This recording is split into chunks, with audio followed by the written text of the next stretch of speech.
همینجور صحتمند باشه. یک ایونت جدید اضافه شده، میخوایم طریق انجام دادنش بر شما نشان بدیم چگونه انجام بدیم.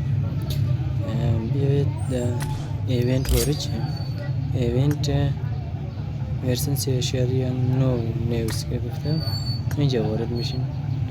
وقتی وارد شدین گزینه اول فعال است. گزینه اول قسم چه یک گزینه عکس اینجا گفته محتویات داخل از رو بریم پاسخ بدین که چی است. این ما براتون انجام دادیم.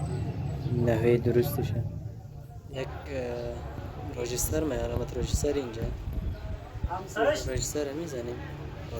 از اول ای درسته بی غلطه، همینطور سی درسته تی غلطه، ای درسته اف غلطه، جی درسته ایج غلطه و آی غلطه، جی سیه از آخری. ایره انجام بدیم. گزینه دیسکیس رو فعال کنید. گزینه دیسکیس که فعال کنید براتون جوایزش میده که من جوایزش گرفتم از این روزه.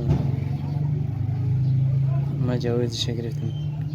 دو تا جوایز میده. یک جوایزی که از خود دیسپلی که بزنید میده، یکی دیگه از اینجا میده. سه تا کارت. دومیشم یک رقص میده، دنس میده که دنس 7 روزه. سومیشم 200 تا چی کارت میده.